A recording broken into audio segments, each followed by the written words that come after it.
if you look back then, because certain songs you play more often live. I mean, certain songs from your previous albums. You have to. Yeah, why? How come?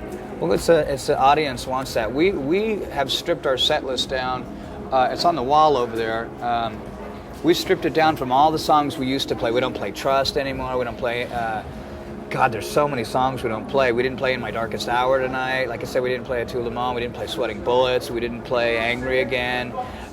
Didn't play Skin of My Teeth. There's so many songs that we don't play that we normally do. Now, during a 90-minute set, it's still the same thing. You're playing like 17 songs out of over 100.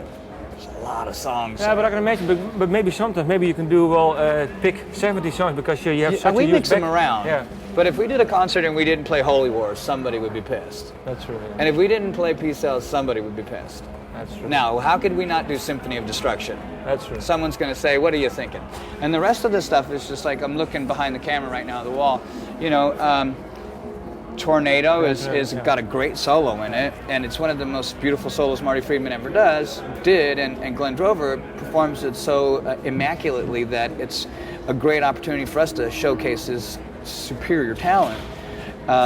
Kick the Chair is, it's off of The System Has Failed. Hang Right 18, you gotta play that song. Washington Next is a new song. Set the World Afire is the only song we're playing off So Far So Good So What.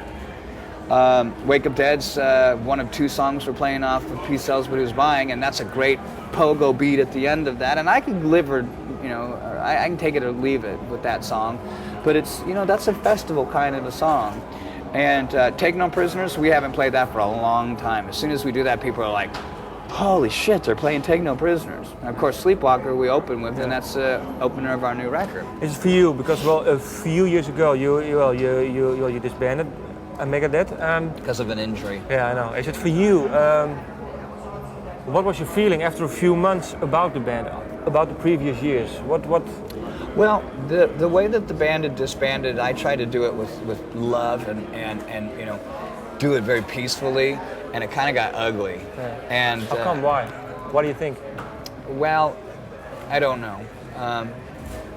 I went to David Ellefson and I said, my arm is basically destroyed.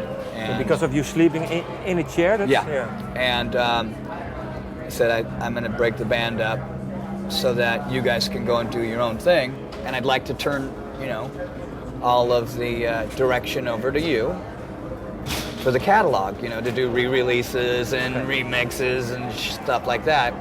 And he said, oh, thanks, love you. And then later on that day he said, you know what, you're moving on with your career, I'm moving on too. And I was like, but who's going to mind the store? Yeah. And then I contacted him after that and asked him if him and Nick and Marty wanted to do a reunion, and Marty wanted to know too much stuff that doesn't really have anything to do with him, and what do you mean? Well, he wanted to know what the marketing plan was and what the tour dates were and how much everything was going to cost and the recording budget and the recording fund and stuff, and it's like, dude, I don't even know that. Okay. How can I tell you that? And then Ellefson wanted a lot of money to do it, and it's like, dude, it's the same way it was when we broke up. We're going to start back right there again, And he didn't want to do that. He wanted to start back up again at a totally different split. And I said, forget it. I called up Marty. I said, I'm going to let sleeping dogs lie. And I told Nick, I said, Nick, I'm sorry, but I can't negotiate with David. And I told Marty, forget it. So I really wanted to do this. Do you want to do it? So Nick said, yeah. So Nick came and auditioned, and we played with him and Glenn and with the bass player, James McDonough.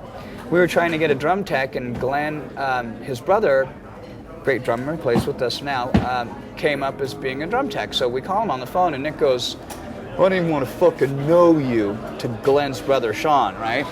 Glenn goes, right? And he gets totally pissed off and takes me outside and he goes, dude, I can't work with this guy. I said, I know, I fired him once before myself.